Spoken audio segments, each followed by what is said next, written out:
rearranging the geometry of the body is about creating a divine form from an ordinary flesh and bone system that we have. These 114 chakras, if we rearrange them in a certain way, a complete different possibility becomes available around those forms. So in India, such people get referred to as Bhagwan.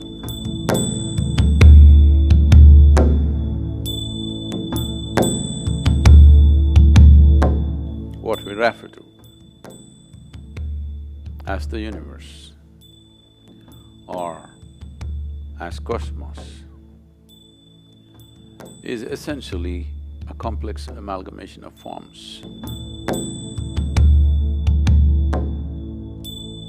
All these forms, planets, stars, the whole systems, these are all forms. When these forms evolve over a period of time to become efficient forms, seemingly perpetual, they have become seemingly perpetual in our experience because of the perfection of geometry that they have arrived at. It's not something that is suddenly happened. Each one of these forms have evolved over a period of time. Certain forms which evolved beyond a certain point. When I say a certain point, if a form evolves beyond what the human form is competent of doing, then we would refer to that as the divine form, because anything that is above our capability and competence becomes divine in our experience. So when we say divine forms, the misunderstanding in the monotheistic religions is that those who have many forms have lost their way.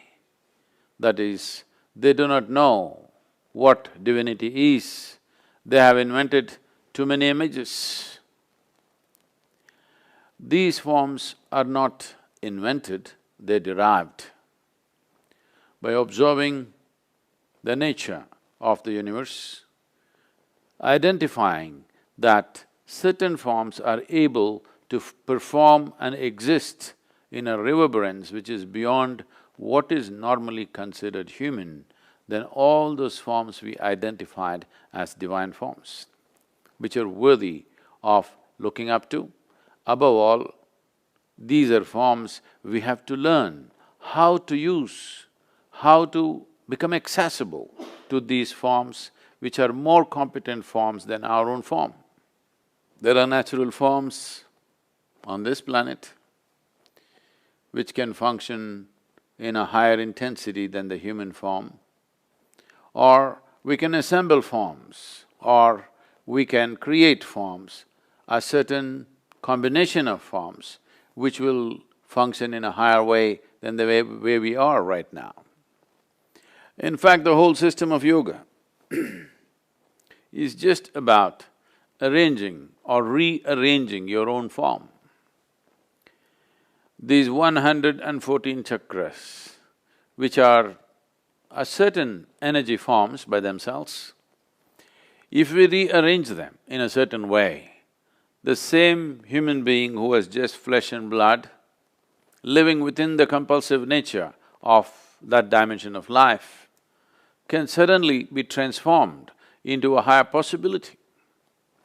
It is those people who have transformed themselves or the geometry of their existence to a higher level, either by realization or by understanding or by sheer intensity of energy or emotion.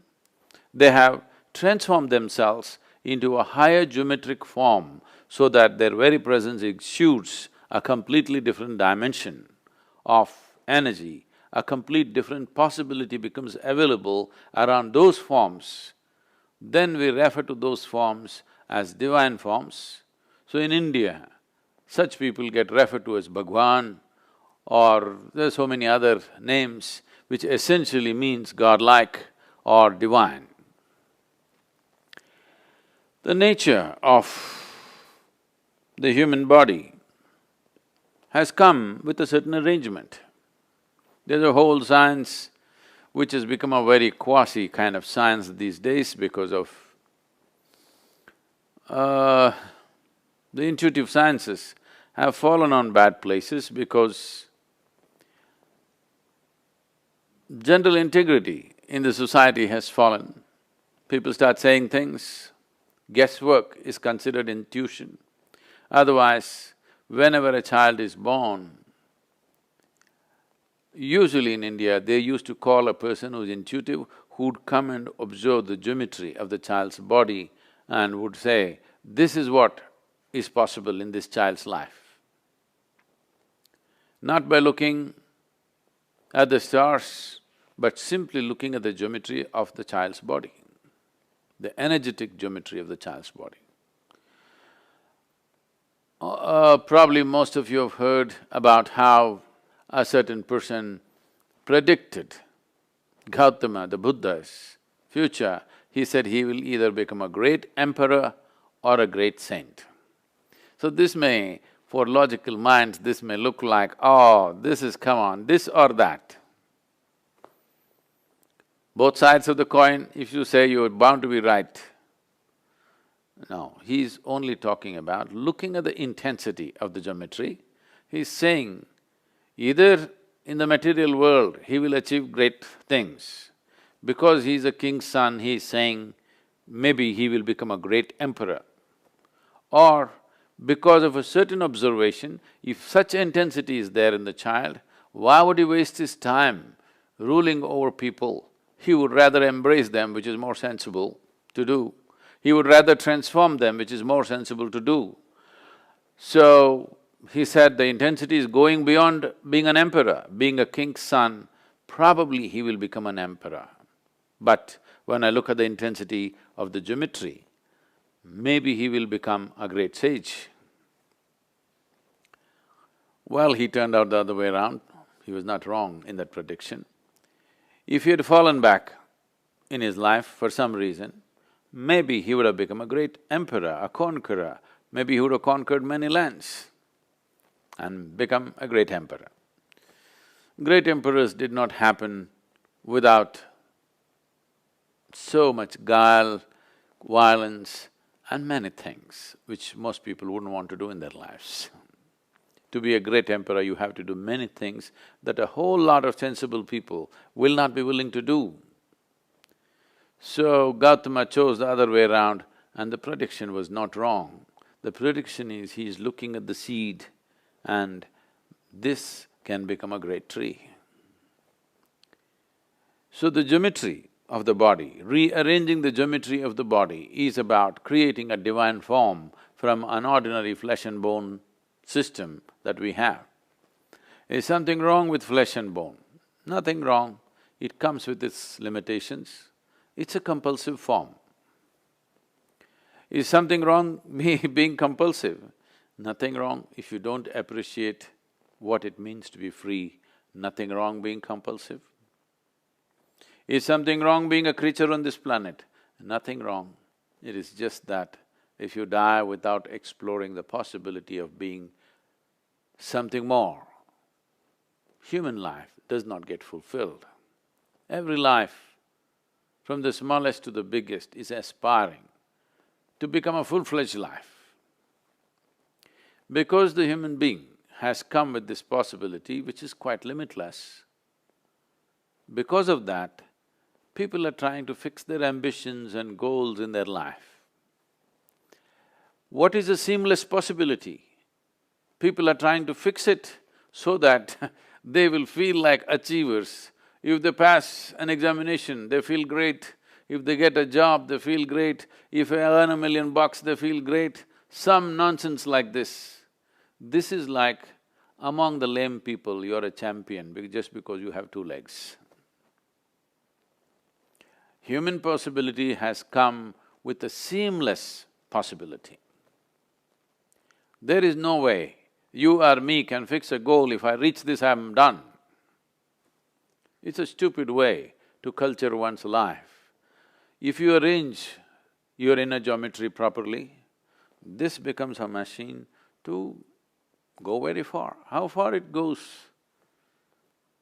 internally is entirely determined by the human being, the individual being.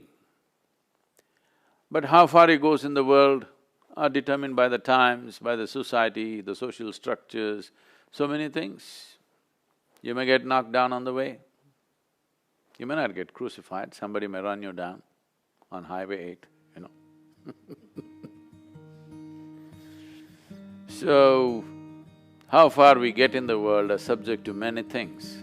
How far we get within ourselves is just a question of arrangement of geometry, understanding, realization, understanding and the competence of being able to arrange it. The whole yogic system, starting from the physical phase of asanas to everything, is essentially to reorganize or to re-engineer our geometry in such a way that it begins to function in a way that you have not imagined possible till now. To live your life beyond your ambitions. The stupid ambitions have come to you because of a limited society in which you're living. Based on that, if you are a little one step ahead of your neighbor, your ambitions are realized. No, no, no, I'm not just thinking about this, I want to be the richest man in United States. It is still among the lame. Among the lame you're a champion, that's all. So, a seamless possibility need not be encapsulated into something silly based on the circumstances in which we are living right now.